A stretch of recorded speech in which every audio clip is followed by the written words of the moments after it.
इस प्रकार था। ये त्रेता युग की बात है, जब भगवान राम ने रावण का वध कर दिया तो रावण युद्ध भूमि में लेटा पड़ा है और राम ने लक्ष्मण को बुलाए, बोले लक्ष्मण तुम थोड़ा रावण के पास जाओ, क्योंकि रावण एक वास्तव में निष्ठावान ब्राह्मण और एक बहुत अच्छा राजनीतिज्ञ थे। उनसे थोड़ा सा कुछ राजनीति सीख के आ जाओ, क्योंकि वो बहुत काम देने वाला है। आने वाले पीढ़ी वहां से कुछ सीख सकते हैं। और बच्चों, हमें अच्छे महापुरुषों से जितना सीखना है, अगर कोई ऐसे खल प्रकृति के व्यक्ति है उससे और ज्यादा सीखना है। तो भगवान ने ये सोचा, लक्ष्मण को भेजा। हालांकि पहले लक्ष्मण ने जिस तरह से जिज्ञासा की, रावण ने कुछ कहने के लिए मना कर दिया, लेकिन जब फिर बाद में उसको प्रणाम करके विनम्रता पूर्वक पूछे कि हमें कुछ आपके जीवन का जो अनुभव है, खास करके राजनीति के विषय में, आप जीवन में सबसे खास बात क्या सीखे जो संसार को बताना चाहते हैं। तो रावण ने जो बात किया वो बहुत अच्छी तरह से गौर करने वाली बात है। थोड़ा ध्यान से सुनो। रावण ने बोला, जीवन में मैं कुछ ऐसा गलत किया जिसका परिणाम मैं आज भुगत रहा हूं। गलत किया था कि जब मैं त्रिभुवन विजय में निकला, स्वर्ग मर्त्य पाताल सभी जहां भी गया मैं वहां विजय प्राप्त किया, और वहां जब भी गया अच्छा अच्छा सोच आया।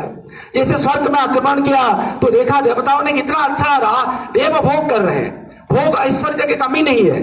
तो मैं सोचा ये लोग केवल इतना भोग करेंगे, हमारे मर्त्य के लोग नहीं करेंगे। तो सोचा था एक सीढ़ी बना दूंगा, सीढ़ी बनाना सोचा था कि हर कोई जा सके, मर्त्य से, ये संसार से, धरती से जो भी चाहे स्वर्ग जा सके। लेकिन वो काम करूंगा करूंगा बोल के मैं नहीं कर पाया। और एक बार देखा, जब जमराज को जब मैं आक्रमण किया तो वहां जो नरक कुंड है ये सारे देखा, लोगों को जो यातनाएं मिल रहा है, कितनी यातनाएं झेल रहे हैं लोग। तुम बहुत कुछ सुने होंगे, अगर कुछ गलत काम कर रहे हो तो इसको उस समय भुगतना पड़ता है। तो मैं सोचा कि क्यों मेरे राज्य की प्रजा खास करके, या धरती के, अभी तो धरती के सम्राट हो, ये इतना कष्ट क्यों भोगे। सोचा था सारे नरक कुंड को मैं क्या कर दूंगा, समान कर दूंगा, ये रहेगा ही नहीं, तोड़ दूंगा सारे। लेकिन करूंगा बोल के नहीं कर पाया। अगर मैं चाहता तो इसको आराम से कर सकता था, केवल मुझे आदेश ही देना था, सारे देवता मेरे अधीन में थे। लेकिन मैंने क्या क्या पता है, जो गलत काम किया वो उससे और खतरनाक था।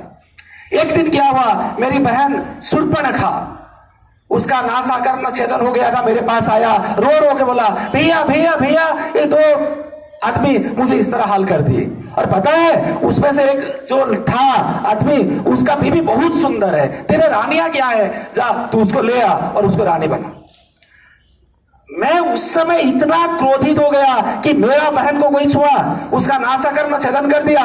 इतना क्रोध बस हो गया कि मैं तुरंत ही निकल पड़ा और उस यानी कि सीता देवी को हरण करने के लिए सोच लिया। और बात यह हुआ, जब मैं क्रोधित हो गया, क्रोध होने से क्या होता है पता है, अच्छा बुरा ये सोचना हमारे जो होता है ये लुप्त हो जाता है।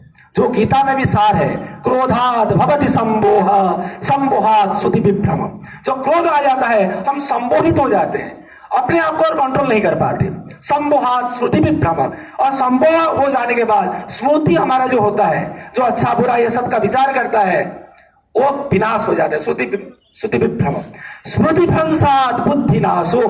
और जब श्रुति का मतलब लोप हो जाता है, बुद्धि नहीं रहता, ये मुझे करना है, ये नहीं करना है, पर स्त्री को हरण करना है, क्या सही बात है। लेकिन इतना क्रोध बस में आ गया, वो क्यों मारा, मेरे बहन ने क्या गलती किया, किस लिए इस तरह से उसको सजा मिला, उसका विचार ना करके इतना मैं क्रोध बस हो गया कि मैं तुरंत निकल पड़ा और सीता को छल करके वहां से हर लाया। और बुद्धि नाशात् प्रणश्यति, जिसका बुद्धि लोभ हो जाता है वो उसका विनाश ही हो जाता है। ये गीता का भी सार है और रावण ने भी हमें ये सिखाया। तो लक्ष्मण, ये जो क्रोधित होकर मैं जो डिसीजन ले लिया, ये ही मेरा आज पतन का कारण बना। तो इसीलिए हमें देखो, हर हमारे जो बहुत सारे ऐसे पुराण है, अच्छे अच्छे चरित्र से हमें कुछ कुछ सीखना है। तो अभी तो एग्जाम में इसको थोड़ा आगे भी बढ़ाएंगे। तो हम अभी जो एक यहाँ पहल चल रहा है, हमारे स्कूल में नहीं, सारे भारतवर्ष में हर स्कूल में ये चल रहा है, क्रोध रहित, एंगर फ्री। एंगर का कुप्रभाव क्या है और उसको नियंत्रण करने से फायदा क्या है, उसके ऊपर हम चर्चा करते रहेंगे। तो आज के लिए इतना। कोशिश करना कि धीरे धीरे, हठात तो नहीं हो जाएगा, धीरे धीरे हम अपने आप पर संयम करें। जब भी क्रोध आता है आप सोच लेना कि मेरा कुछ बुरा होने वाला है, तो मुझे इसको थोड़ा नियंत्रण में रखना है। इस तरह से हमें कोशिश करके हम अपने आप पर, अगर क्रोध पर विजय प्राप्त कर लिया तो तुम कुछ जितना सोच रहे हो उससे और कुछ महान बन सकते हो। धन्यवाद।